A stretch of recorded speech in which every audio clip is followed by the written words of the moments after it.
time to get started. Hi. I would just like to thank all of the staff members and council members that are here today, and also recognize that we have from the county, Tim Payne, our county commissioner, Stacy from the county as well, and Sunny Bryant, the administrator there. And also I want to recognize these folks that are in the audience. Just to give a little bit of background to this meeting, it was kind of a perfect storm, I guess. We've been having some problems with homelessness that has just been escalating in Canyon City and actually throughout Fremont County, but of course we're particularly a little worried about Canyon City. And things were starting to get pretty dangerous down along the river, in our new parks. We were having a lot of vandalism, some drug use.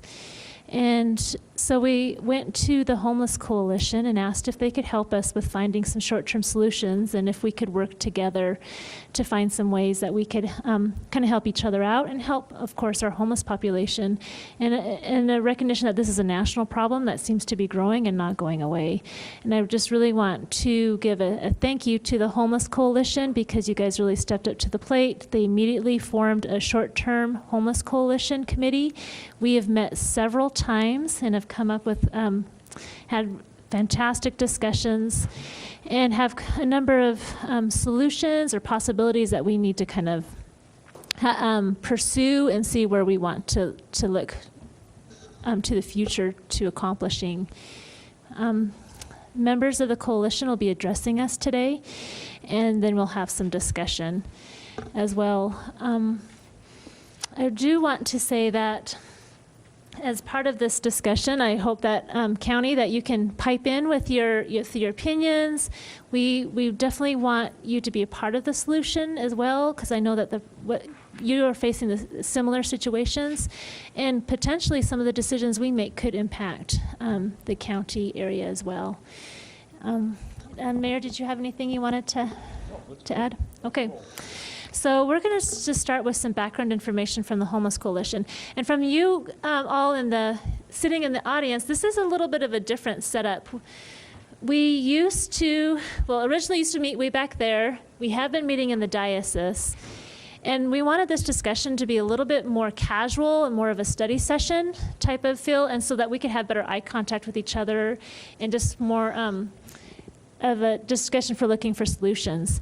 And I just want to hear back from you how that's working for you in the audience, if you're able to hear us. We also needed to be in this location for transparency reasons and communication, that we can be on the television and that other folks can get on YouTube and watch this meeting in the future. And so that's why we're here in this location. So if at any time you are having trouble hearing, please let us know so we can accommodate, so everyone can participate in the discussion. With that, we're going to start with Reverend Vaughn. Oh, do we need to have a roll call? Cindy, thank you. Councilmember Schwartz, absent. Councilmember Gonzalez. Councilmember Hammer. Here. Councilmember Marquez. Here. Councilmember Meisner. Here. Councilmember Turner, absent. Mayor Pro Tem Smith. Here. Mayor Trump. Here. All right, so I'm going to invite Reverend Von Huckfeldt, if you wouldn't mind coming up to the microphone right up here and addressing us, and you'll also be on our. Are we on? We're on. Yeah, so Reverend, you have 5 minutes to present your census that we took on the. Thank you very much this afternoon. I have a background of launching satellites and as a professor, but I'm going to try to be an artist and paint you a picture of homelessness in Canyon City. And I hope all of you have this particular page and diagram with you. It was should have been handed out as well. If not, we'll discuss that. And this was your updated. That's the second page, sir. Okay. Yeah. This particular one shows a diagram of the people out in the weather. And the reason I'm referring to that is when I speak to people and talk about the word homeless, automatically a defense mechanism goes up, and they don't really want to do that. I'd like to have you mark out homeless and put in POWs, people out in the weather, because if we use a different term psychologically, we're going to get something done much more so. I also want you to know that this survey information was gathered by Loaves and Fishes over a couple-week time frame, that in that couple-week time frame, they had everyone that came in fill out a survey. This only gives us a tip of the iceberg. For example, it shows 14 families of families without children. But I went to the school district because they have to register families that are homeless, and they have 25 registered. So the data we're looking at is only a small portion of that in the process in terms of the painting that we're making in looking at. Okay? It's really better to use percentages off when you get that diagram rather than the numbers, because families without children, you can put down that's 29% of those that are homeless. Couples who are also then families, another 19%. That gives you 48% that are families. The other 52% being singles, and singles that are living in a camper or a car, that's 23%. The other singles just by themselves, 29%. So if you look at those percentages, that gives you a figure, even though the iceberg is much bigger and the percentages will probably hold together. The total number that was 86 people, but the number of houses needed, which isn't shown on your sheet, is 48 houses. So let's see how from the survey, the supply and demand could be met, okay? On the right side then was the housing solutions. Well, Prospectors RV Park, and they're gonna give you more data on that as to what it costs after a bit, but they have at least 5 cabins that can be used to take care of some of the families and children, okay? Then also, you have Loaves and Fishes that has 17 spaces and 6 spaces at the Episcopal Church that they can overflow. That actual space of Loaves and Fishes can take care of the single population for the most part. It turns out that the Prospector RV Park also has at least 20 car spaces and 10 camper spaces. That would take care of those living in the single environment. Now, what does that leave us? Well, that leaves us about 12 families that don't have housing, and that can be taken care of by the Ministerial Alliance, as well as Villa Carina, and I have not had information on them. Okay, I've been to the Ministerial Alliance, and I've not gotten a great deal of support so far. I do have a number of churches, one here and others who are interested in helping, but from the Ministerial Alliance, I was told, well, we're going to think about it, but our November meeting is strictly on prayer. Well, we can pray a lot, but we need solutions now, not just to wait.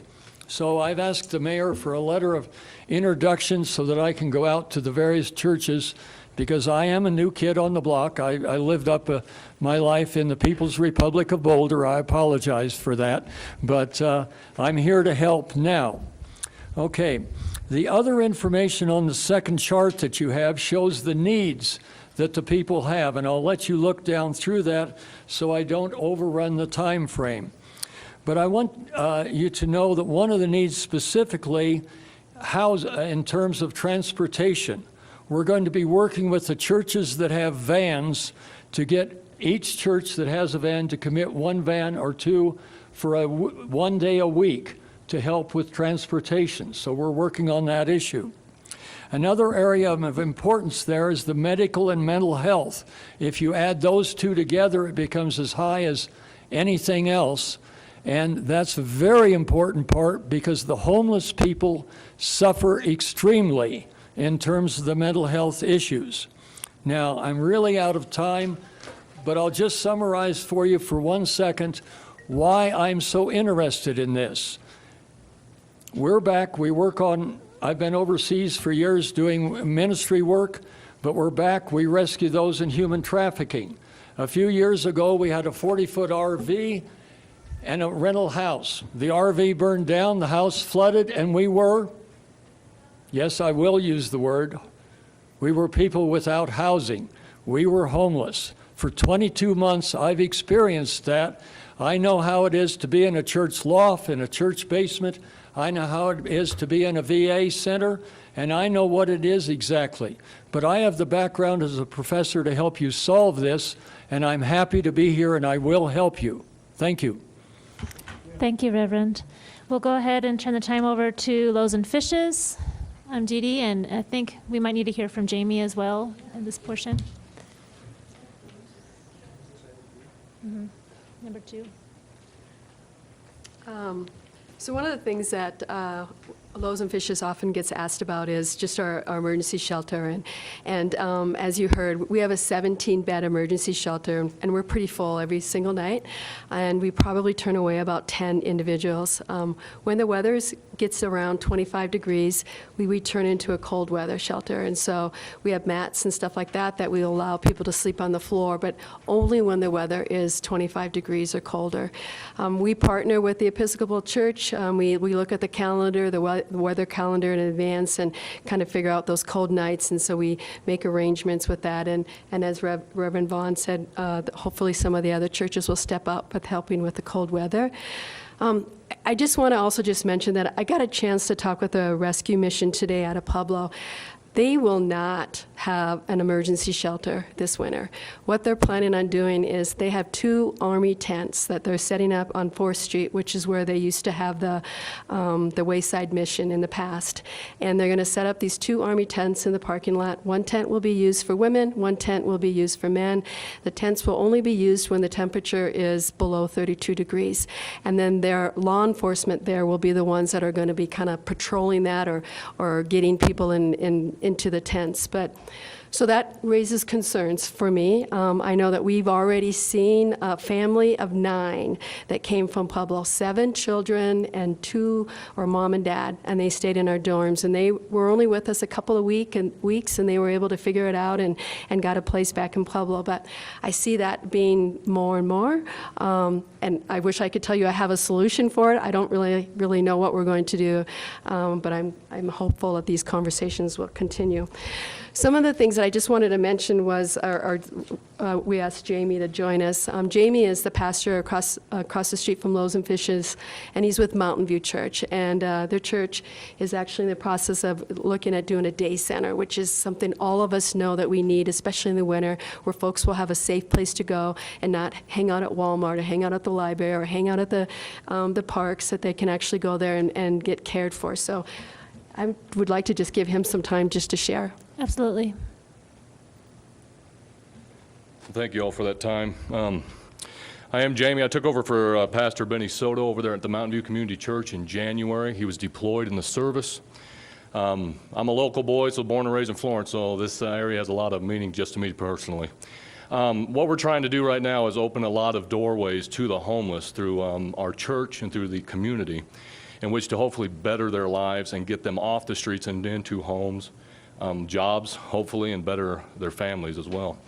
Thus far, we've been able to do that with 12 families successfully since January, but we're looking at needing to go a little bit further with that. Some of them need counseling, some of them need just an ear to talk to, some of them just need time to get out of the weather, as we were talking about. We're going to try to open this as we were talking about, day center, in which they can get out of the weather during the day times. Obviously, especially since we're so close to Loaves and Fishes, we have an influx of them through that area. We've offered 7 spots on our property in which they can stay in their vehicles up to 2 weeks at a time to get them that help as well, and we try to help and minister to them in that time period. But I think the day center will extend that ability. Obviously, as we're talking about with some of the stores and some of the businesses around town, it's been kind of a problem with them being around and in the groups they've been in. So if we can get a chance maybe to look at that, we're trying to plan a time to put the proposal into action of what we're going to do and what we're going to offer to them in that time period during them days when they're allowed to come in. We've already got the front of the lobby already rearranged and redesigned to where they can come in. There's tons of books, as in a sense of a small library. They can come in and read. There's business centers. They can come in and put in job applications or seek things they need. We've got an emergency pantry area in which they can find things such as sleeping bags, coats, shirts, anything that's basically brought in. for people to volunteer to give to them. And they can even things as toothpaste and toothbrushes and that sort of thing. So the purpose is we're trying to extend this out in a steady, easygoing way so that it'll be successful and not just fall apart in a few months. Right as of now, we got 12 volunteers ready to take that program and do something with that. 4 of them are going to be part of a security team in which we're going to have them there just for the safety and well-being of everybody there. So the program's being put into place. I have some proposals already put together that I can leave with you all for that to look over. But the game plan is to get it initiated at least as early as January, if not sooner. And it's just going to be basically based on availability of staff and volunteers and that sort of thing. Also, we are looking in the springtime of kicking out what's known as a victory garden in the back property. As you all know, that we have recently given that property to the Journey for Home. That's where they built that new place for those people to stay. And we're getting ready to open up the other side to also give the homeless something to do with their time during the season of growing and that sort of thing. So it'll be a community event. We'll talk about that more later. I don't want to take up all their time. Any questions?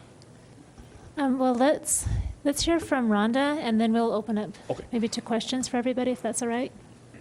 Thank you. Okay, so Prospectors RV Resort is our campground that we own up at the top of Highway 50. And our campground, last year, we were able to implement kind of a haphazard homeless placement in our cabins. It was a little unorganized, and needless to say, we needed some help this year. So I think that Prospectors is coming to the table to offer not just it's a temporary solution, but more of a home solution for these people. Loaves and Fishes offers a bed and a shelter, and our day center will be wonderful for the people to have during the day. But what does that look like as far as more of an ongoing situation? So small cabins, small housing, something that people can call their own is really big. And Prospectors has right now 5 available cabins or shelters, if you want to call them that. And I gave a spreadsheet kind of to let you know, see what this looks like. And I think that the issue that Prospectors is bringing to the table is we've got a lot of the solutions up there, but I need help with the funding. As I've mentioned before, and a lot of people know this, the electric bill runs between $5,000 and $10,000 a month. That's just for Black Hills electricity. If you look at the bottom of your grid here, it says utility cost per month. And this is bare bones. The water is about $1,000. The electric, I averaged it out at $6,000. NX propane is $2,000. The insurance, I do have liability insurance, which is the number one thing when you're looking at housing people in a large area or in any kind of a community setting, is you've got to have some liability insurance. I pay for it anyway. So it's approximately $1,065 per month. The trash removal, $250. The total for those utilities, is about $10,315. I averaged that out currently because we have 38 sites, including our cabins, that are occupied, and 95% of those are, about 90% are low-income people that can't afford to hardly pay anything or nothing at all, and that is RVs, cars, things like that. So if you divide that out, it's about $271 per site that needs to be considered as far as helping to pay for the cost of housing people up there. The other thing that Prospectors is willing to offer is a day center. I have a very large, what I call game room, which has a commercial kitchen in it and has a big screen TV and places for people to sit, be out of the weather during the day. They can watch TV. There's computer access. They can do some of the things that they need to get done, getting driver's licenses, getting Section 8, food vouchers, the things that these people need to get to the next step in their unfortunate journey. I also have laundry up there, so we'd be able to provide them with laundry services. I also am opening my daycare, which is opening on December 15th, so we can help with some of these families that have children and are going to go look for work, but they can't get a job because they don't have daycare. And another part of our issue here in Canyon City is our daycare is full. If you talk to anybody, there's about a year waiting list for anyone to get daycare. So if you're experiencing homelessness, you want to get a job, you don't have daycare. All of this is just this cesspool of crap that we have to help kind of solve these problems. So what my presentation is the Band-Aid short term. I can house these people, I just need help with the funding. And that's where we kind of came to the city council and said, okay, we know about the problem, we're gonna try to put some solution together, but we need some money. We gotta throw some money at this. The hope is that through the service of Loaves and Fishes, our day center here, Autumn at the housing department, so many of the people that are with the Homeless Coalition come together to try to provide these services. But this is a Band-Aid that we could do for the winter if we can look at some additional funding. Now, transportation is a #1 issue because obviously we're 8 miles out there. I have spoken with Fremont County Cab, and they have offered to do transportation twice a day with a scheduled pickup time and drop-off time and place. So in other words, anyone that needed to get into town would go to the office at Prospectors. The cabs would pick them up, or the vans in this case, 6 people at a time. They'll bring them to town and drop them off, for example, at Big Daddy's. Now from there, the people have to get to wherever they need to go for the day, grocery shopping or whatever the case may be. And then let's say at 5 o'clock at night, they go back to Big Daddy's, they can have transportation back up the hill. So we can work that out through Fremont Cab. That's actually a retail price, $20 per trip with 6 people, and it'd be $40 a day. And I haven't asked him for a discount, but I do believe that if I were to say, okay, this is what we're doing, would you consider a discount or helping out in this homeless situation, that we might be able to get that dropped down. So I put transportation on there as approximately $880 per month without a discount. That's 5 days a week. A lot of these people do have RVs and cars that they live in, and they just want someplace to hook up, but they need to be able to shower, they need to be able to use the restrooms, and not our parks to do that. So if they were to bring their vehicles up to Prospectors, I would absolutely allow them to live in those vehicles, and they would have access to our shower facilities, laundry facilities, water, all of that. What I do need help with, and much like, I'm sorry, Pastor Jim. Jamie? Jamie, I just met him, is security. When you get a group of people together that are experiencing unfortunate difficulties, tensions run high, you've got alcohol, you've got drugs, you need somebody that's able to oversee the day center daily so that they aren't bringing this stuff in and creating havoc. So I need someone to be a security person. So if that funding can come as part of this bigger picture, to be able, I have got people up there that I trust to do this, and they're willing to do this, but I've got to compensate them. They're not going to do it for free because it's dangerous. It's a hard job to oversee this type of a group. So right now we do have 5 cabins available. I'm currently housing 2 additional homeless families that are paying nothing. So that would mean that we would have 7 families up there, with the potential of a couple of those cabins opening up as others move out in December. So the first of the year, I'd have probably the ability to house more than just the 7 families. Okay, Rhonda, I think we're going to open up to some questions. I do want to point out, though, that for the cabins that you do have, is that the COG has vouchers that's helping to offset some of those overhead That's right, costs and already. you'll see that some of the, like, for example, cabin was says homeless occupied. We received a voucher for $600 through COG, Autumn, and the, yes, that is paid through vouchers. So there are the homeless that have vouchers but nowhere to go as well. So we've so far housed 2 people through Autumn that have the vouchers for $600. Okay. Are there other questions from City Council now? And these are about emergency shelters, day center, and the winter quarters is kind of a temporary, the winter quarters up at Prospectors we're also kind of considering as kind of an experiment to see how it goes, the pros and cons, and if this is a viable solution for the future or not. So here's a good time. Go ahead, Tim. Are you looking through April or May, or what are you looking through? We need to start our season May 1, so this will be through April. When would it start? Beginning when? When to begin when? Beginning now, yeah, immediately. So basically the winter quarters would be November through April. Yes, ma'am. I have a question for you, Dee Dee. We have had some discussions that you are turning away at least 10 people every single night, even in good conditions. During winter times, it's much more than that. You know, you're absolutely full. What does it look like for the future of expanding Loaves and Fishes for emergency housing? Yeah, our board has talked about that some, but we have not had some long conversations about it.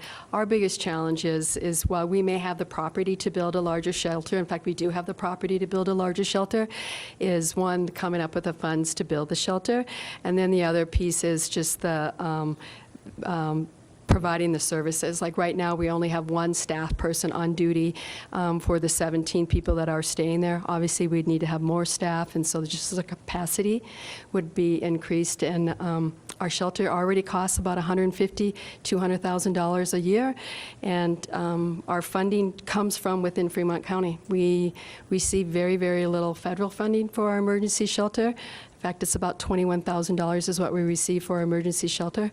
The rest comes from our community. So it's a pretty big ask for our community to step up and fund that. So How many beds would you see? yeah, that yeah. you would So need? in my mind, it makes sense like 30 to 50. I don't know if we would want to go higher than 50. I know that there would be the, you build it, they will come kind of out there, but I know they're already here. So I would say 30 to 50, just a guess. All right, and Sunny, this question is maybe for you. They say they get funding from the county. How does that determined? So I wouldn't say from No. Fremont County, it's the community. I'm sorry. Just from the community. Yeah, I'm sorry. All through private donations. Yeah, thank you for clarifying that. Okay. Yeah, thank you. However, if we were to seek grant money, we would need probably to go through the county or COG if we were to find an opportunity to get funding for building. Dolly? My question, I have a question for Rhonda, and then Pastor Jamie, I have a question as well. So in your cabins, I know they're small, I've seen them. The people that are living there now, are there families? Children? Yes, I have currently in cabin one cabin one is a single father and who's attempting to get his son back. He needed to have permanent housing in order to do that. So he is in cabin one. And then in cabin 9 is a mother and a father and a small child. And if there's damage done to your cabins, I have good insurance. We hope that that's not going to be the case. We are vetting out people fairly regularly, and I do have in there agreements that we have the right to come in on 24-hour notice to inspect to make sure that they're being maintained and cleaned and they're not creating meth or doing something dangerous like that, which we have had that before. But as far as the damage goes, we're hoping that we're going to vet the people out and watch them very closely and pray that there's no damage done. thank you. And then Pastor Jamie, did you say that you were allowing people to live in their cars for 12 days? Did I hear that? No, we allowed them, we have 7 spots that we put into, I should say, about 2 months ago, which we allow individuals within their cars to stay for up to 2 weeks. 2 weeks. And then they obviously, because I don't think the city ordinance allows any more than that, 2.5 weeks, I think is maximum. Yeah, the city ordinance right now allows 2 weeks. Is it 2 weeks? I'll write about that. So that's about all we give them. During that time, we also include that they have to be a part of one of the programs or services we offer. Okay, all right. And so that's kind of just the thing, so. Were they working towards? We do, and I do a lot of contract work on the side, so I try to offer that to them as well, especially those who don't want the free handouts. And so we try to initiate a little bit of a work ethic for them to kind of, and so that's kind of how we've been working it. Talk about that too, Okay. putting them to work while they're up there doing meetings or, I can put them to work. kind of tough love. Well, no, that's become the general A purpose sense of of our reimbursement, program or for paying that. so. back through labor, yeah. So we put that into effect already. Matter of fact, 2 of the volunteer families were 2 that were homeless last year that we have helped get into that program of working now in their own homes. And so they have come back and began to work with us to help others in the same manner. So we're just trying to hope to use some of the leads that we have work-wise to accommodate them. Even within the church, we have stuff that we have them come in and do to kind of do that as well. So it's not just a free handout to them, it's more of an initiative to do better and better themselves ultimately. So, That's what the ultimate goal is. yes. So. All right, let's go to Hamrick and then Frank. So this is a question for Rhonda. Rhonda, is your intention to have only families in the cabins? I think that the families are the hardest to place, and so I would prefer that, but I'm not going to discriminate if we have an individual, but it really would have to go through Autumn and the Housing Department with regards to the vouchers, and the vouchers are pretty specific. But if it's just someone who has nothing, again, I think that Prospector should be the place where the families are mostly housed. So you're not considering unrelated people in one cabin? No. It has to be a single person or a family related. Yeah, I'm not going to have it. Thank you for that. And one further follow-up then. What's the maximum occupancy on a cabin? Depends on what cabin it is. Our largest cabins could sleep or house 6 people. And, but there is restrictions with regards to the vouchers that it's so many per square foot, I think, is it, Autumn? Based on bedrooms. And all of my cabins are considered 1 bedroom, even though there's a loft, but it doesn't have a door, so it's not considered anything more than a 1 bedroom. But I could house up to 6. If we got a family with 7 children, I bet they're used to being cozy, I would put them all in one. There's not a violation or a fire hazard or anything like that if I put 7-ish people in there. Frank? My question is going to be this, and it's a question that would affect not just the city, but I think the county more than the city, because this is all out in the county. And I don't see it anywhere here. What are you looking at with regards to how much money would you like to get monthly or for your whole project so that we can look at it, example, say you think you need $10,000 for the whole thing, okay? Mm-hmm. So that's $10,000, and we can look at what we can contribute. The county should look at their contribution, because it shouldn't be all on one entity, okay, with regard to this, okay? Because it's not one entity that, is involved in that. So we're looking at what's going to be a cost share savings for everyone to accomplish the goals that, you like to, because, you got stuff with security and all this other stuff. So that's my biggest question is, what are you looking for? What total amount of money are you looking for? Is it monthly or just for your time period that you're talking about? Well, that's a fair question.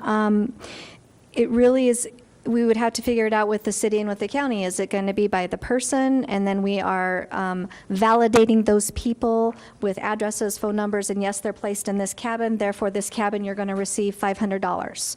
It will be difficult, but I think it would be a number crunching session that would have to take place. The only thing, I did throw out a number of $500 per cabin, which would include the utilities, everything. The only additional would be the day center and the security person. So you'd be looking at approximately $7,000 in addition to the housing per unit is all that I'd be asking for. So it's a fair question, but I think that needs a little bit more number crunching before we get to it.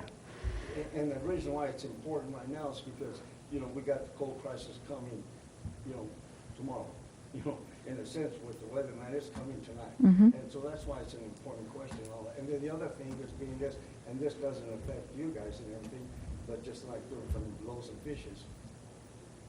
The minute that stuff gets out that's good and beneficial to the area, more and more folks will be coming from Pueblo here. I think that's where our long-term solution is going to come into play. But that's what I'm saying. So it'll Aware. add an additional crunch to everything that, we're talking about. But, that's an important issue. Yep, I agree.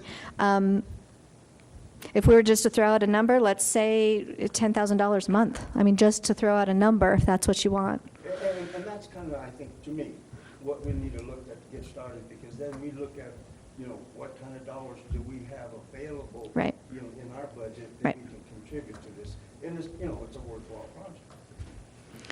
The conceivability of the fact that prospectors can solve nearly all of the solutions that we're looking for with laundry, showers, transportation, shelter, and a day center, I certainly would like to to look hard at the fact that prospectors could be a temporary solution for everything, and then in addition, do something down here in town as well. I'm certainly not looking to make money on this, people, please understand. I just want to get that electric bill paid, that's it. All right, we have a question from Councilman Meisner.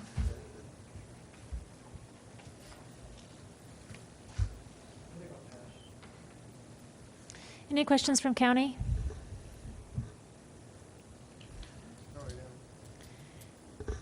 I have a yeah, go ahead, Dolly.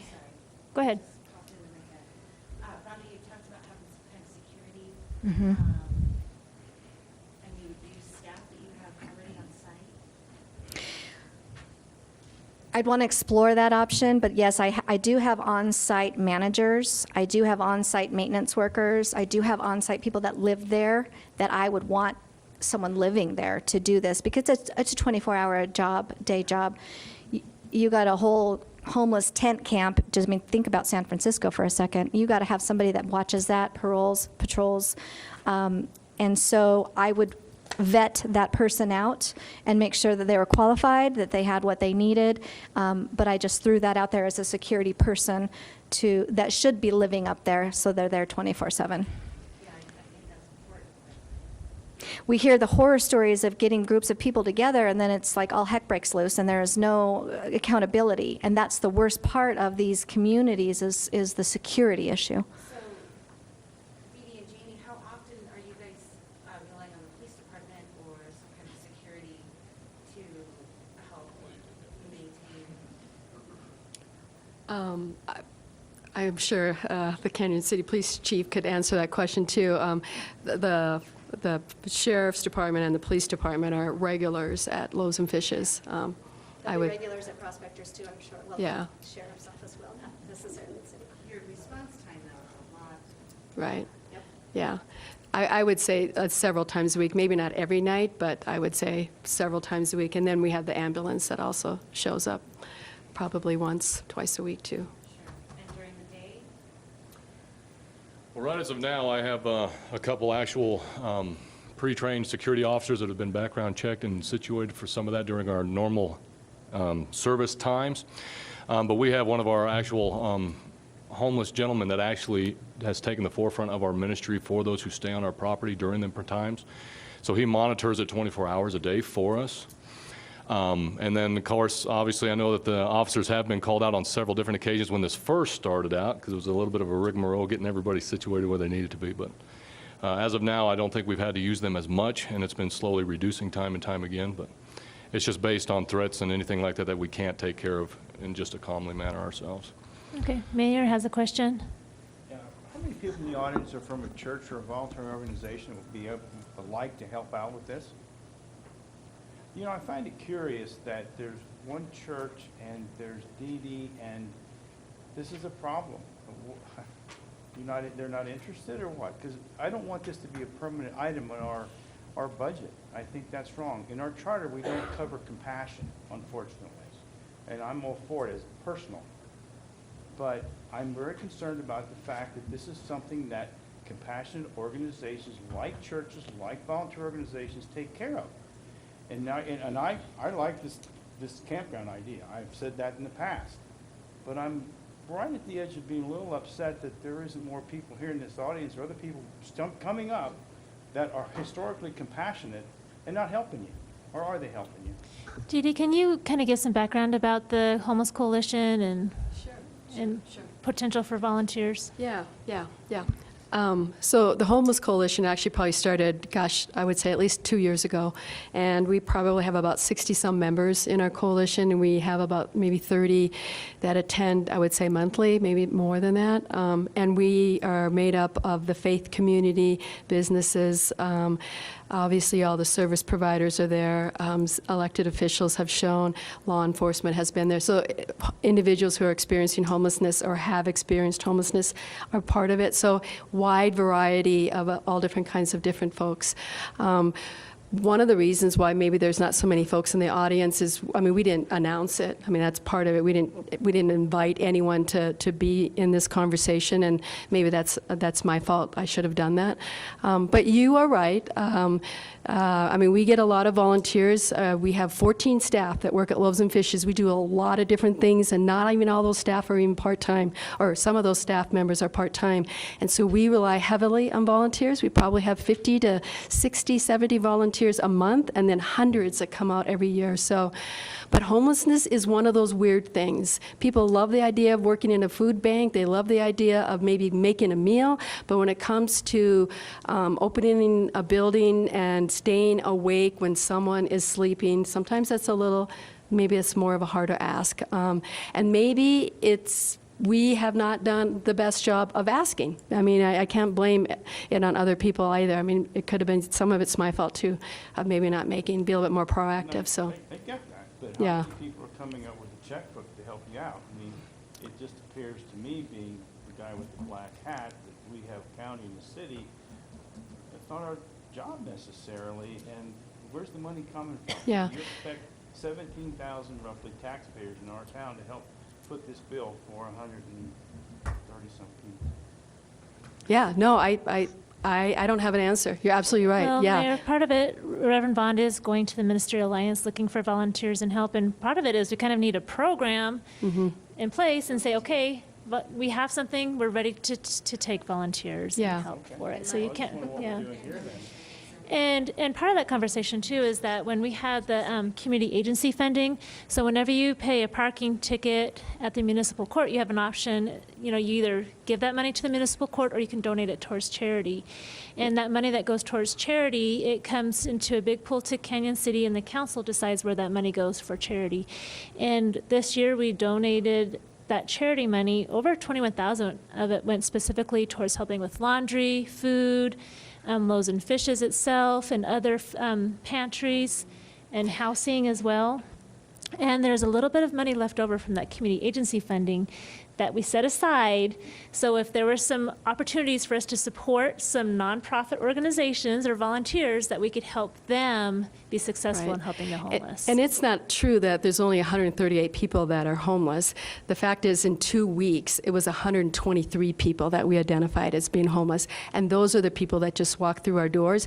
That's not even everyone in our shelter. When I looked at the number of people who are sheltered, so the number is probably closer to 500 or 600, which is what our last point in time would reveal.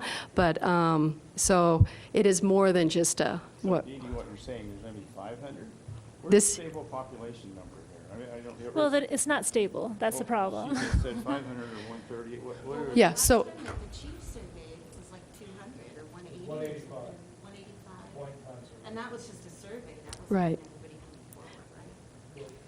All right, we've got a question from Frank. This is Yeah. a follow-up for the Reverend Father. You mentioned that you changed the name from homeless to POW. Yes, sir. I would like for you to change it back to the other way. And the reason why is I don't want people to get confused with the project that's going on. And POW, a lot of people look at it with regards to the military. That's right. That's right, sir. And I want to make sure when people understand what they're doing, what they're helping the homeless. Understand, sir. And I agree with that. Yeah, and totally. Your Honor, I do have one or two other churches I've already contacted who are very interested in joining that coalition of churches. And with your letter, I'll be able to contact many others, and we will have a coalition of churches that will be involved as well. Let me make one other comment. You are already paying for the homeless. How? They are using, because they're on the street, the additional resources of police. They're using the additional resources of the Parks Department. They're using the additional resources of many other departments. If we get them housed, some of that demand for those other use will drop down. Yes, you're still funding those uses, but there's always a demand for that use, and Chief Harvey knows that his resources are pushed to the limit. And when we get, more of those people in housing, we will reduce that demand of the people on that. So you're already paying for it in a way, let's use the funds the other way and provide the funding for the RV park up there, for the other places, so that we can reduce the demand that exists in the process there. Thank you, There sir. is. Adam Deaver, do you know off the top of your head what the number is, the cost of a homeless person? There is a cost to government and to the community. In Denver, it's $25,000 a person Per year. And that's for police visits, the hospital, if it gets cold, all of a sudden they're showing up in the emergency room, and the jail, and also our parks. That's one of the reasons, our concerns we had is because they're destroying our brand-new park and our restrooms, and that's costing us a lot of money. Police are gonna stop doing that during the day. They're only up at the campground at night. That's not gonna change during the day. She will have a day center as well. So we gotta. And Mountain View has a day center. It's not going to stop, but, yeah. Jim, did you have something else? I saw a hand go up. Sure. To the Reverend, what are you doing for facilities for the people, to the gentleman in the back? I'm sorry, sir. The other gentleman Pastor behind you? Jamie. Jamie, Yes, sir. what are you doing for facilities, these people that are camping at your, Well, that's where Tim comes into place. He actually opens the building for them to use the facilities while they're on our premises during the times that they're there. They have access to water 24 hours a day, which is located in and outside the building. We've obviously updated the facility over this last year to try to accommodate to those things, but ultimately, he's the one that we've given the key to kind of manage that during the times when we are not there. But he allows them in and to use it as needed when they can't be elsewhere. At night. Obviously, there's a cutoff time because most of them are in bed by 9 o'clock, but you got kind of the idea about that. So 'Cause that's a big problem where Jim's getting at is. it is a big problem. You talk to Manny Coleman and his field is full of it. Well, when I first, well, I've been with Benny for about 4 years over there total, claiming now. So I know that there used to be a lot of trouble with that stuff going on there. This is why we put a stop to it for a long time. We didn't let anybody on the premises for almost a month and a half because we wanted to recalibrate and figure this out. We've got a group of them going in. I was waiting till this walk was over to kind of go through some of the issues that we do deal with the homeless. We've got a group that's going back there to clean that whole mess up. Obviously, because of some of the stuff that is back there, I don't just let the common people go back there because there has been some needles and things back there, so we've got some people ready to go back there to deal with that properly. But we have only been opening it up to the 7 that are allowed on the premises during the hours when nobody else is there, just to help facilitate to them in hopes that we can help them individually. But obviously, we can't open it up to everybody all the time. right? Would a porta potty? And we can do that. I work with Twin Enviro and them over there. And so Chris and I have been talking. We're going to talk some more about doing that for a more regular use. But that's, once again, a proposal that I've been putting together for the city. We have several businesses and families and individuals who are wealthier than most of us, some, and who have stepped up to offer some assistance in that so we don't have to go through those avenues. But I've been waiting for the proposal to get complete and the completeness of what we're trying to do between now and March of next year to submit that. We're hoping in another week or two we'll have that for you. All right, excellent. I think we need to move on to the next category. Rhonda, did you have any more information on transportation, or did you feel like you covered that? That's it. Okay, then let's move on to permanent housing options, and that's also with Rhonda and Reverend Vaughn.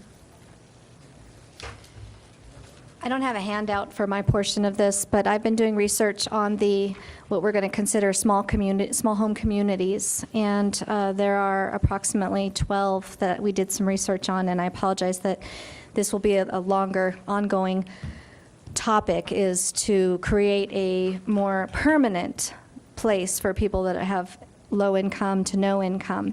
And the options are having these people move to church, to church, to church. Not really an option. So the longer, more permanent options are to expand Loaves and Fishes, which we're not sure if that's going to be a viable option. It's going to take a lot of consideration. But the small home community, there's those that have done it well, and there's those that have not done it well, but they've been in existence for over 20 years, if you can believe. And when they're done right, they work very well, and the community surrounding them do support the areas, and it, much like Dolly said, and we're the same mindset, you also have to pay your way. So I'm not prepared to give that presentation at this time, but I can be more prepared for the long-term small home community at another time. All right, and so part of that conversation is, to get a sense from, our area, do we want to carve out a place where it's not going to disturb the neighbors, where there could be a potential tiny home community that has qualifications to reside there, and to help reduce the costs, it would have like a community kitchen, community shower, and bathroom facilities, and things like that. And they police themselves. They actually have security. There's checking in and checking out points. It's a gated area, community, if you will, and each family has their own little home that they do take pride in when it's done correctly.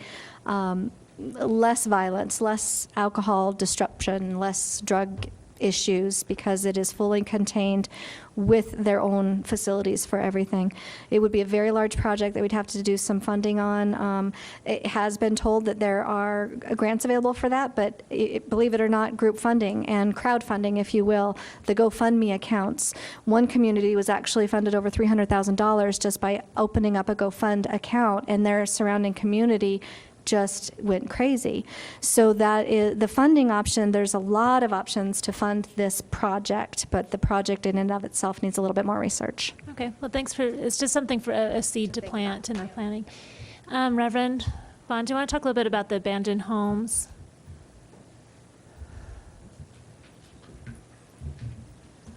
Thank you.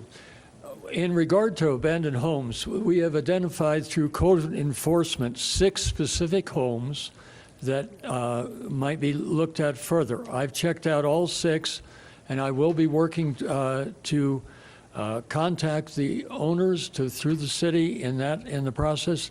This would require city assistance for looking at the code enforcement issues with each of those homes and what needs to be done. Some of the positive factors in this regard are that some of the major building suppliers are, in talking to at least one of them, they're quite willing to assist with materials to recondition these homes. Secondly, the high school students have, in many cases, many community projects that they want to do, and they have volunteered to help clean up vacant homes. So there are resources available to help do this in many cases, and I don't know the answers entirely yet because we've just identified those 6 homes, and we will be working on that in the next week or so to look in more detail. Questions? Any questions from council at this time? Have you talked to the owners of the homes? I'm sorry, sir? Have you talked to the owners of the homes? No, sir, I have to get that from code enforcement. All I got so far was the 6 homes. I was told in other cases that some of those homes would be falling down and not viable to work with. And I went around and checked all 6. There are all viable homes, in some cases not needing a lot, in other cases simply totally boarded up. So that's the next step in the process, sir. Sorry I don't have everything done. And there are some grant monies that could be sought for rehabilitation as well. And if they were fixed up to the standards, code enforcement standards, the families could get vouchers from UCOG to help pay those owners so they could actually be earning an income from it instead of just standing there empty. So we're just looking at possibilities. We're not saying this is everything we want. We want to find out from all of you, where you feel you're comfortable supporting or pursuing further. Dolly, did you have something to say? Anyone else? Jim? Yeah, we'd just like to clarify. So the city does maintain a vacant/abandoned properties list, and that list was requested by the Reverend, and we sent that list out. We did not give any specific recommendations on 1 or 2 or any of the homes being more ready than others. And I think it's important to note that of that current list, we have presently 29 properties on that list, but of those 29, 9 are actually currently being rehabbed. 8 of them actually transferred ownership this year in calendar year 2018, and so those 8 that have transferred ownership, some of them are currently being rehabbed or people have plans to rehab those soon. And then another 7 of those properties, and I know I had mentioned this at another recent meeting, that 7 of those properties are sort of in a holding pattern where they're either in probate, foreclosure, or the owner is incarcerated. And so it's just a watch and wait on those particular properties. And this list is pretty readily updated. Jolene Inman does a great job on updating that and keeping in contact with the owners as feasible and keeping track of what's happening on those homes. So the reality is, and then we know some other circumstances with the remaining about 9 homes where there's maybe only 2 or 3 that may be viable as lower hanging fruit to be more readily fixed up and be housing. So. Any other comments or questions? So I would actually just, who would be the owner of these homes then if this process may go through? Who would actually own them? Well, it depends on what we pursue. So there's different, so I think Reverend Vaughn's is where he'd work with the property owners to say, if we could get volunteers and donations to fix up this home, can we work together to fix it up, get vouchers, and you can get rent money, and they would remain the property So they would owners. remain private ownership. That could potentially, like, we're looking to see where we want to pursue even going further. If there's also Monte Vista, Chief Harvey and Autumn Deaver are very familiar with the program that they have, where they get grant monies to demolish or rehab homes and rebuild, and and those are where they work with the property owners too. And we'll let Autumn's going to talk, and Chief going to talk more about that in a few minutes, if that's okay. That's a whole different program. Frank? One final comment on this. I'm not saying what we're looking at is an important thing. It is an important thing, but I'm saying this. We're at a point right now where we don't even have enough information, concrete information, to get this thing going like right now when the need is here. This is something that looks like the sooner, in my opinion, that we could even do something valuable to get this rolling isn't going to be until next year, until all these questions can be answered with regards to the homes where they can be rehabilitated, the dollars it's going to take to do all this stuff. That's down the road. It's not right now. Right, so we have 2 things. We presented you some short-term emergency things and some long-term. And we came to you because we didn't know, as the Homeless Coalition, where are we going to find support from city council members and county? Where does that sweet spot lie? We still don't have the dollar figure for short-term solutions. I haven't heard a dollar figure for short-term solutions, and that's what I look at with regards to our taxpayers' dollars and stuff like that. Because if, say, the short-term solution is, and I'll just throw a number, $10,000, okay?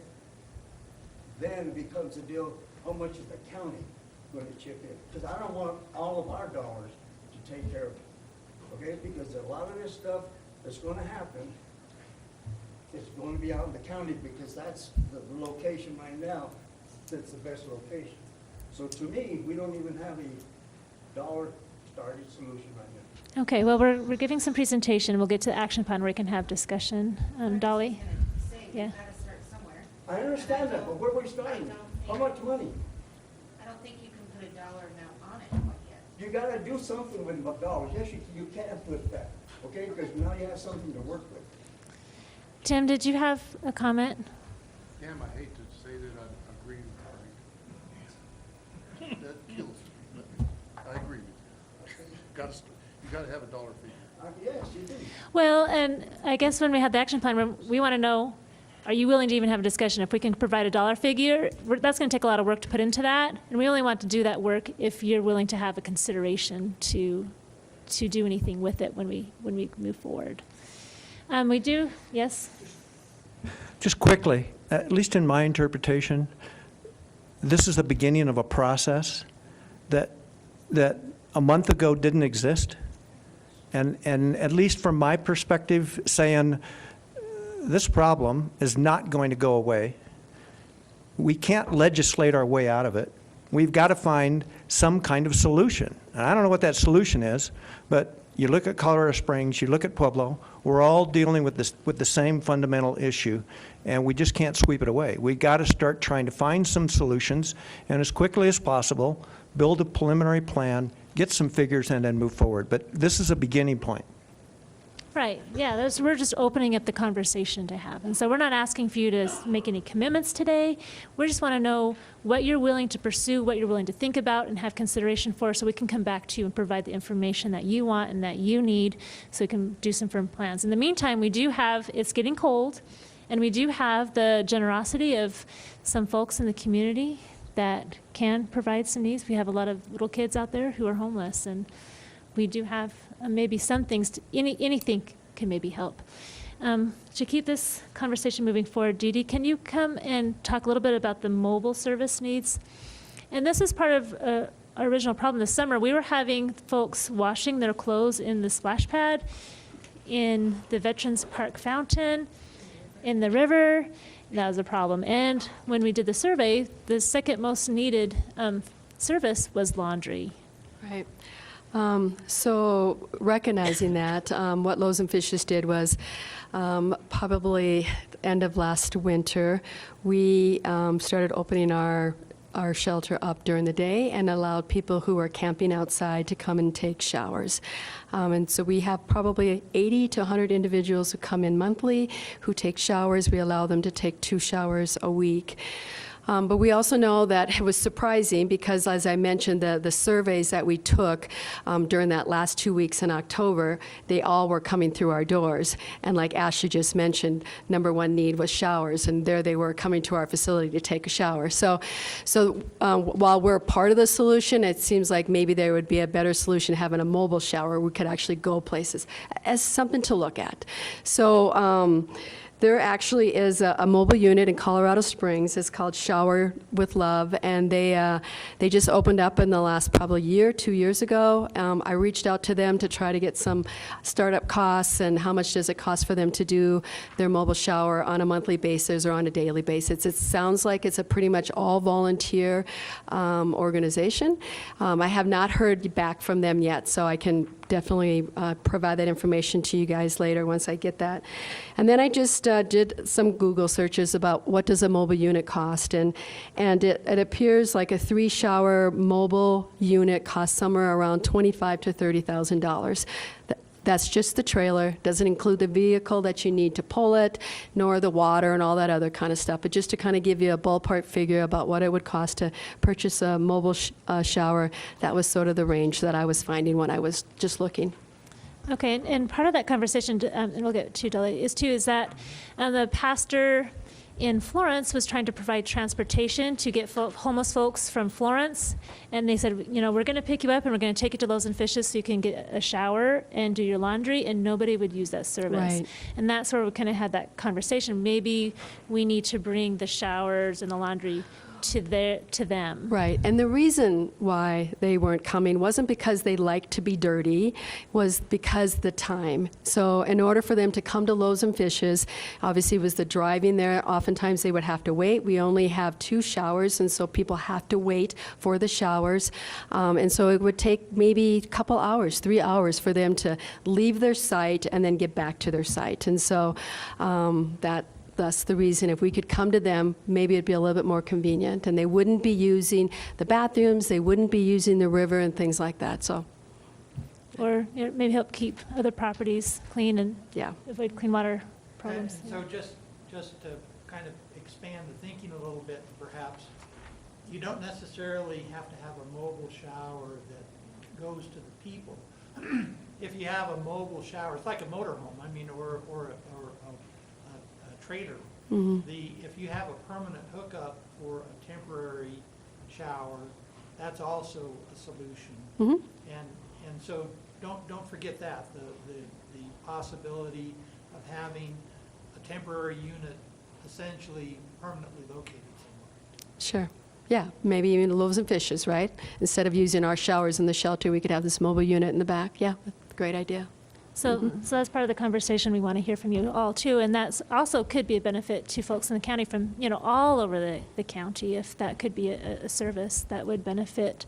Can I interject something with the mobiles? Have you went out, okay, because unless they've changed the way they live, the military has a lot of mobile shower locations, because, you know, they used to bring them out everywhere. Have you even contacted Fort Carson to see, and we're talking about the temporary solution. Have you contacted Fort Carson to see whether or not they would be available to provide a temporary mobile shower? Yeah, no, I have not done that. Okay, please do, okay? Because like I said, they've helped out a lot of this other stuff with regards to things like that. And maybe, just maybe, on a temporary basis, they may be able to bring something that'll help you folks, you know, in a temporary solution. Dolly, you had a comment earlier. So, I think it was with you, I had a conversation about some mobile units that you use, well, not you use, but a community that you worked and used with showers and laundry facilities. Is that correct? Not with laundry facilities. So the program that you're referring to is the Defense Reutilization Surplus Authority.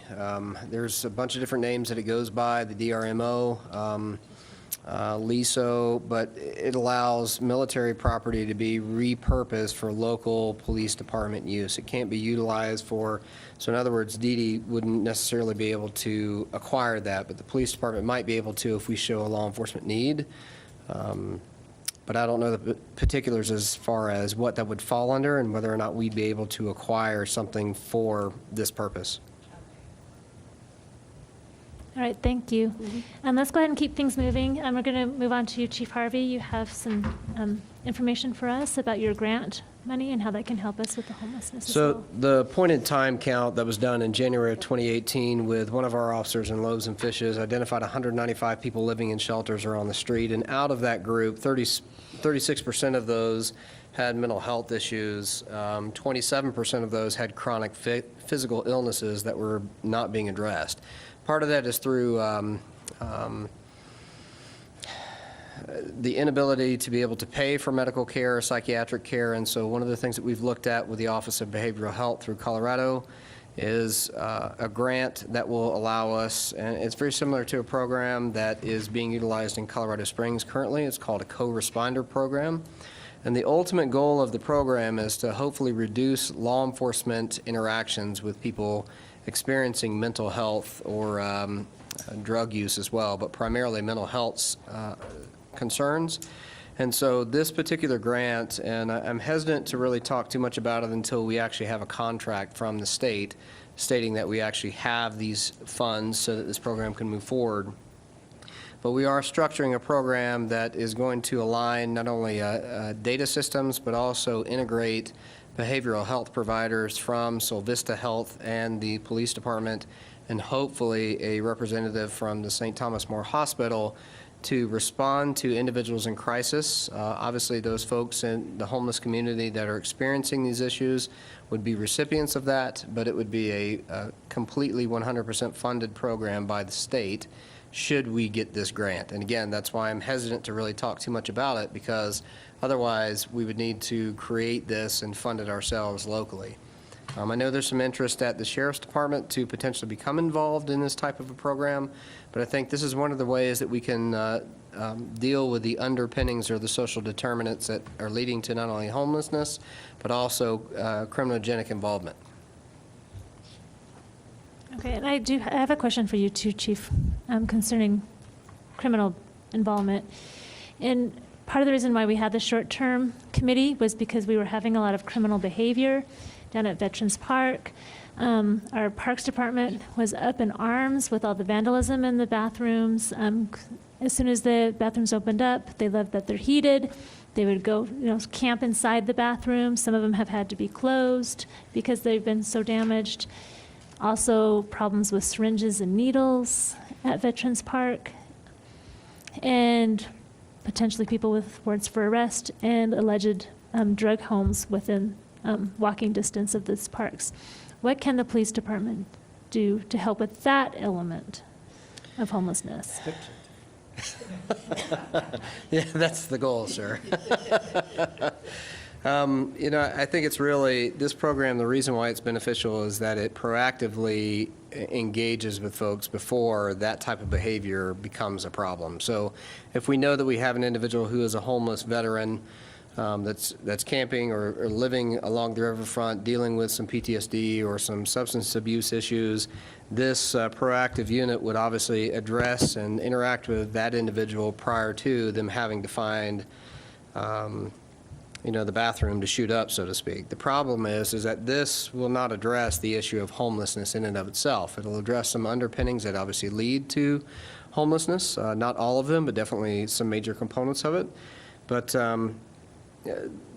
it's really kind of a two-pronged approach, is being preventative, obviously, for folks that we can help, and then obviously being reactionary when those incidents occur and enforcing the law as it's written. So we're trying to do both of those things currently. We have addressed some folks lately that were camping that should not have been, and I really just wanted to clarify two things. When I looked through the code to find the ability to be able to live inside of a vehicle, the only code that addresses that is 1728-110, subsection D, which talks about recreational vehicles.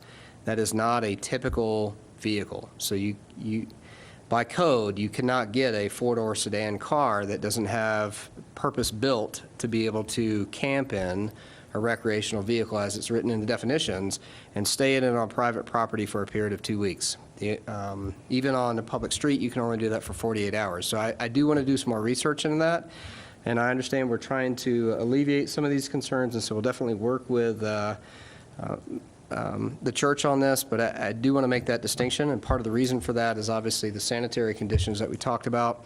The calls for service that were mentioned earlier, we've had in the past 12-month period at Loaves and Fishes, we've had 173 calls for service.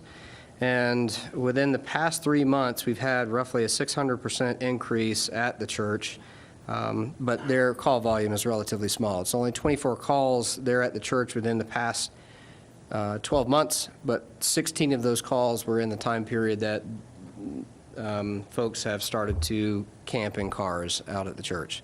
So it is an issue I think that we need to address. I think what's already been stated, this is a very complex problem and we need to start somewhere. I think having a preventative approach to address some of these underpinnings is kind of what I'm looking at as the police chief, to try and address the issues that obviously relate to what I have the lawful authority to address, and that's the mental health and substance use. This grant also, if it's awarded, can address some of the indigent care that some of these folks that are homeless might be experiencing and can't afford. So for instance, if an individual is suffering or living with a lived experience of schizophrenia, but then also has chronic ear infections that obviously lead to manic phases and increase that individual's mental health crises, these indigent care expenses through the Office of Behavioral Health should help address some of those issues. But it's not in and of itself going to cover the homelessness aspect. It's really going to address them as a physical person. Okay. Any other questions or comments?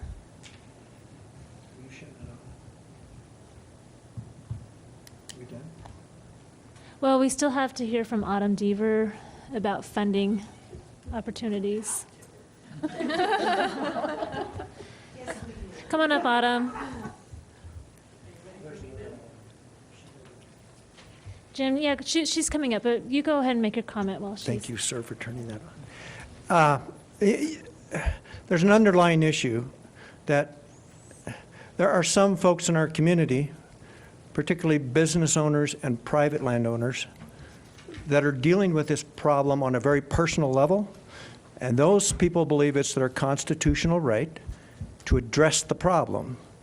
And as far as I know, we don't have any violence issues yet, but at some point, some of these people,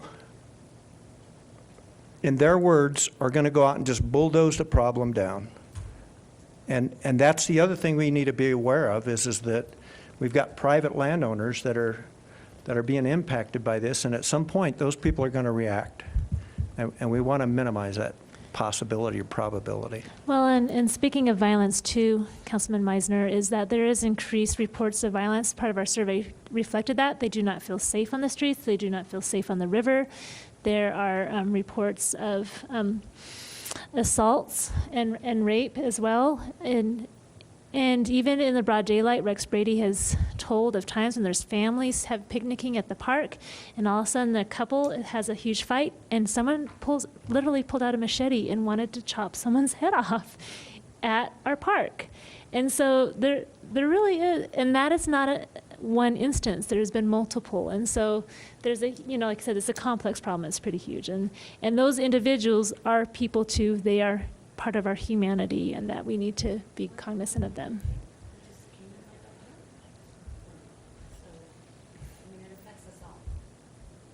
All right, so Autumn, can you just give us some insights as we think about the big picture and if there's potential for funding and help? So I work in 7 counties, and all 7 counties are having the same discussion. So this is across the state, just having the same discussion.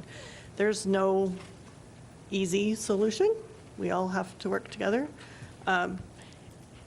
And there's no specific funding source, but there's a bunch of different ones I think that we can look at and work with that could help with this. So the Division of Housing, Colorado State Division of Housing, I've talked to a few times, and I talked to Tim today even, and he said if we came up with a pilot project, they would love to be able to work with us and figure out how to make that all work.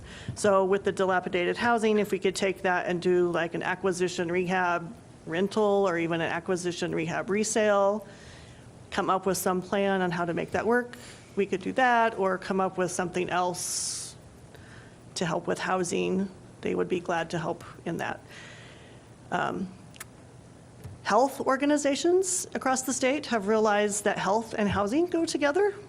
So the Colorado Health Foundation is looking at ways of helping fund housing and housing solutions. And they are open to give us an idea and let's see how we can help you. So I know that they're doing that right now. They're looking at ideas and way of helping with housing and solutions, and how can we help fund that, because it also helps lower the costs of healthcare and along those lines too. There are other grants out there available, Betcher, El Pomar, Gates, those things that we could write grants for to help with some of this, like in buying a mobile unit or doing some of those other things, we could do that too. So if we knew specifically, yes, let's go buy a mobile unit, then we could look specifically for a grant or some other options to help pay for those. But we need an idea specifically to go look at some of those specific funding sources. All right, any questions? I know when you were talking about the cabins and how many people can stay in a cabin, if there was a tiny home community that was built, would that impact how many people you were able to? So for our definition, a true tiny home is considered an RV. And if a person is living in an RV, they're considered being homeless. So I couldn't put somebody to live in one and have a voucher there. If it was a small house on a permanent foundation, then that would be different. So that's where the cabin, okay. Yeah, because hers are on a permanent foundation, the cabins are. So that's why we get to help assist and pay those. But if it's a true tiny house, it's built like an RV, it has wheels, it's mobile, those things, I can't help assist paying for rent or other things with that. But can you do that with a mobile home? I can do that in a mobile home because most of the times it's set up as a permanently for that residence for long term. And it's built according to specific standards, HUD standards, and things like that. Tiny homes do not have specific standards to be built to. So that's not. So that a true tiny home is not a viable option for my assistance. Derek, did you have any, did you want to talk about the abandoned home opportunity at like Monte Vista, or? So I'm somewhat out of my depth here, and I'm going to have to refer to my fellow staff members, but on a mental health statewide coalition meeting that we had up in Denver, I was able to talk with Kristen Toombs and Allison over at Division of Housing through the Department of Local Affairs, and they specifically directed me towards a project, kind of an idea, that was an urban renewal authority that targeted houses that were either structurally unsound or that were in need of rehabilitation.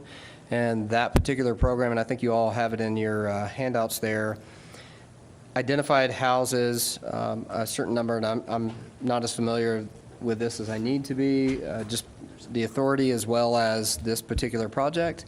But conceptually, what it did was it identified homes that were vacant, that were either dilapidated, in need of being torn down, or in need of being rehabilitated throughout the city of Monte Vista. And then they structured a tiered housing program to get rid of the ones that are structurally unsafe, can't be rehabilitated.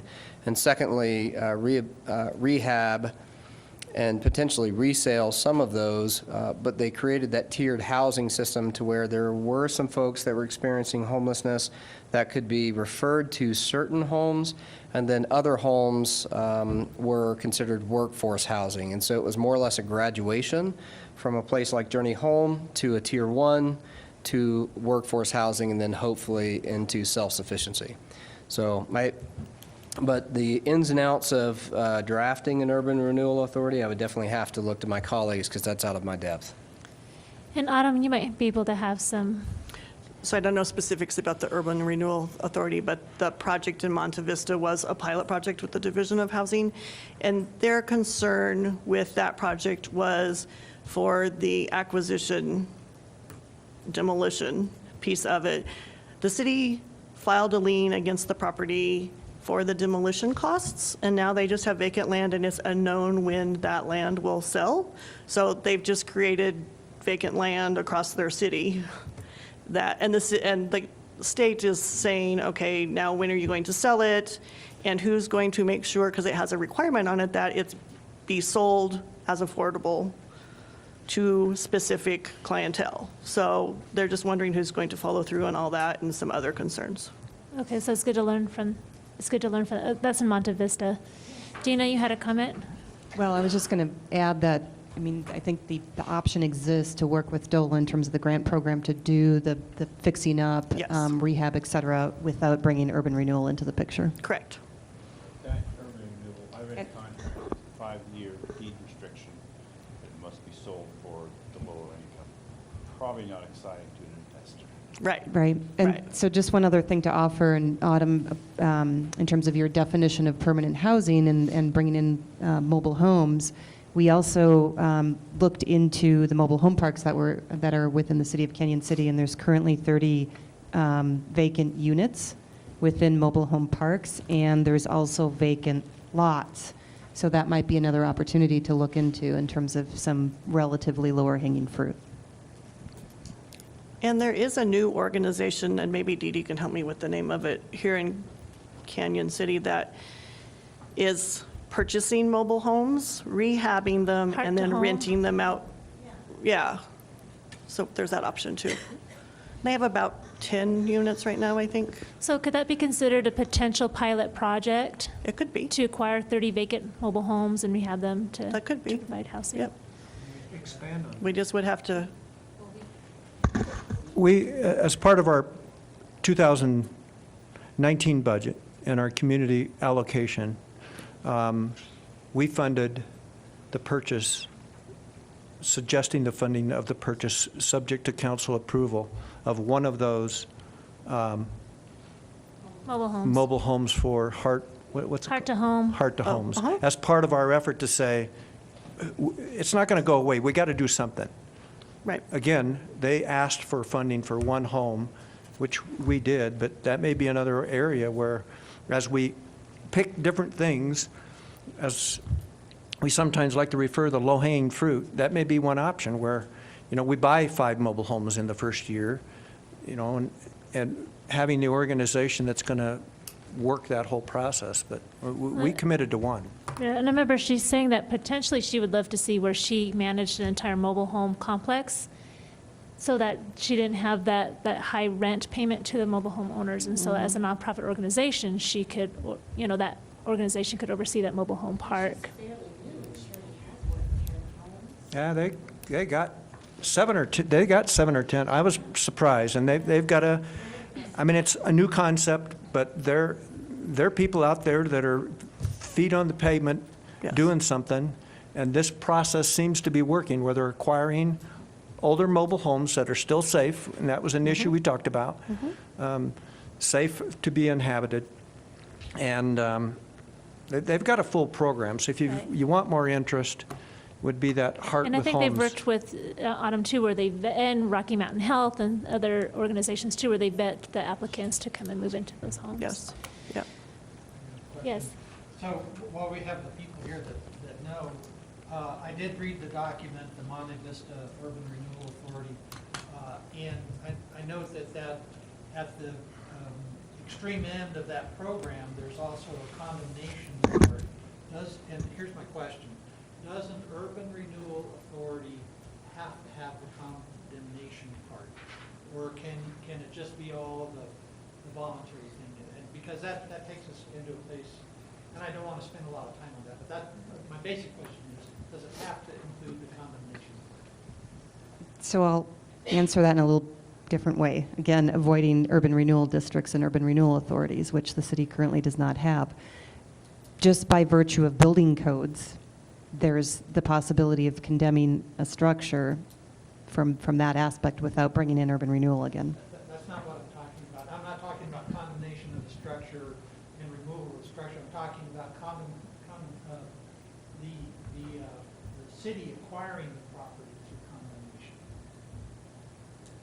So does an urban renewal authority have to have eminent domain It's an aspect? option, you don't have to exercise it. Okay. If you wanted to, you could eliminate that option. That's my question. Thank you. Go ahead. That organization is called A Place Called Home. Yes, thank you. Oh, thank you for looking Yes, that up thank and you. clarifying. And we did, I mean, it's not, we did a $5,000 donation, again, subject to approval, to specifically buy a mobile home. And that's where they're at in that range in terms of buying a home and getting it rented out at a very low income. And they do a good job of fixing those up and making Right. those repairs. Yeah, so I see some comments over here, potentially. No, Tim? I think it's time for us to kind of get a plan of action and seeing where we do want to move forward. I'd like to start with, well, do you want to start with the long term, where you want to see more research happen, or do you want to start with addressing some of our short-term needs for this winter? I think because we're so close to winter, like Frank said tonight, winter starts, it's cold, it's been cold. I really think we need to find a short-term solution first, but always keep on the back burner the fact that we need a long-term solution. Okay, so our most viable short-term solution is supporting both the Mountain View Church and their day center potentially, and run the Prospectors Campground where they're willing to house homeless, but they have some basic overhead costs to do that. My only concern is, I don't remember who said it, but you open your doors and more come, so. You build it and they will come. Well, you limit it. I mean, Yeah, it has to be limited and vetted. That doesn't mean that they're not going to stand seats here. So. I may be wrong, and somebody could correct me, but I think, I mean, relative to the Prospector thing, it looks to me like we're talking about $18,000 a month to, Totally built out. well, not built out. If you choose to fund the entire thing, and she is getting some funding from vouchers from UCOG. Yeah, but the vouchers aren't part of that 18,000. I mean, that's the 10,000, that's the 10,000 in utilities, and then another almost 8,000 in security and daycare. And you have to have a whole package, I think. If nothing else, you got to have the 5,000 for security, or you got a bigger problem. That's a chunk of money. Sure. In your childcare center, are you CCAP? Do you take CCAP? Yes, Okay, so you'll get I'm fully licensed from the child, yep, services to help pay these childcare costs? yes. Okay, and then, in the $600 that you get from, Autumn. UCOG, I'm willing to accept that as payment in full. So I don't want any more money than what a voucher would normally cover. That's, that $600, yes or no? no. I still foot the bill for the additional cost of the electricity, which is what I was going to bring up, is I've approached Black Hills for a grant. And I am in very deep conversation with Jim and Vance and the whole Black Hills team. The problem is that they don't want to fund a religious organization, believe it or not. You have to be a 501c3, you have to be a nonprofit, which we do have an accreditation for that, but because we are a religious organization with that 501c3, they won't fund to that. So they're trying to look at the loopholes of how they can help me with the electric bill and give a grant to, again, this whole problem. They might need a little pressure from the city. I don't know how else I can do this. We kind of have some conversations with Black Hills. It might be some time to say, hey, that goodwill you want us to accept, here's part of that. We're trying to help the homeless, but you're not going to grant to a religious organization. It just doesn't make any sense. Tony? Just for the sake of time, rather than trying to figure out what the cost might be, let us work with these folks, and we'll come back to you in a couple of days with a proposed budget. And other 501c3s that you could work with? Well, we haven't had the conversation yet. I'm sorry, what did you say, Tony? Give the money to the city, we're tax exempt. Exactly. Get it right on. So if I can find a workaround, Black Hills is absolutely willing to help the funding of this electric bill, which would then lower the cost that we would need to house these homeless people. So it is a big piece. Do none of your people pay anything? Say again? Would you ask them for anything in their journey homes? Some of them have to pay something. Yeah, with the vetting process, we find out, do you have any income? Do you get unemployment? Do you get VA benefits? And then based on that, then Autumn helps us. If we get a voucher, they have to pay 30% of their income based on their income. So that's a workable model as well. So And so with your talks to staff, we could figure that give out. us an idea. Yeah. Okay. County, is there potential to have some help with this short-term homelessness? Talking to Stacy, there might be some from DHS and TANF funding. So we have different pots of money at the department that, in general, have pretty strict criteria, so it would depend primarily on the individuals that would be going in. There's more funding for families than there is for single adults. So we'd have to vet that out a little bit, but absolutely have some options. All right, so Stacy, could you and Tony work together, maybe with Rhonda, so we can get all those resources together? Absolutely. And then maybe we can come back when we have more specific numbers to pursue. Okay, so we have that. As far as what about mobile shower units? Is that something that you'd be interested in pursuing more information, exploring? We need to find the cost on that. That is something that we can get a concrete cost on. I think what the chief had mentioned was that, I know, when I was in the military, it was a tarpaulin and a little, but anyway. And we had That was a fun guy with a bucket. scenery, but thank you, Tony. With that, I hear that a lot, the excess, and maybe Fort Carson would have something like that, or someone that does mobile units, because I know they do have them. Yeah. Kenny, do you see that being a service that would be beneficial to other areas besides Canyon City? You know, we work together through our collaborative management program with Loaves and Fishes and several other folks to do a mobile food pantry. We call it the bus, and it goes to Penrose. And I see that as a model that would be very beneficial. I think you have the medical there now too as well, right, joining? So that model of having multiple services being mobile is tremendously helpful. The very first time we had the bus in Penrose, we call it the bus, but it's really not a bus. We wanted a bus, but it didn't work out that way. People brought tears to our eyes about we could not have gotten food had you not brought it to us. I mean, it was very impactful and very meaningful. So those mobile services are critical, I think. So do you think that they could be coordinated where that mobile service would be joined together? I think that would be And all beautiful. work That would to- be great if we could work that out. Okay. One other thing I'd like to point out, and this is perhaps a role the county can play because Colorado Legacy Lands is not in the city. They do have a full shower facility out there. There would be challenges in making that available. It is segregated, men and women. They also do have a portable unit that might be available for donation. And so if the county was willing to take that on, I could certainly stop by and talk to those guys, but it would be more appropriate, I think, from the county to see see if there's something that Colorado Legacy Lands, some role they may be able to play in this solution that we're seeking. Okay, that's excellent, thank you. As far as looking ahead towards more permanent opportunities, and permanent is also preventative, would you like us to pursue seeing more of a grant, whether it was abandoned homes or maybe the mobile home park philosophy? Do you see some potential? Cost to house someone is this park or home or whatever, that's place called home is pretty significant. You get into some of these homes that we find are boarded up, you're gonna spend thousands of dollars and probably the product you're not gonna like. If you can get houses for $5,000, oh my gosh.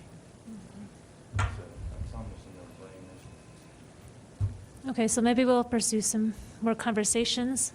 With that, any other recommendations for us to pursue and look more towards the future that, Yeah. Jim, yeah? Not a recommendation, but I think one of the challenges that I personally have, that I assume some of you do, is the perception we have about why the problem exists. I haven't studied it enough, but I think there's a certain element that are there by circumstance that we want to be compassionate with. There's a certain element that are there by choice that some of us feel like I don't necessarily need to be compassionate with that.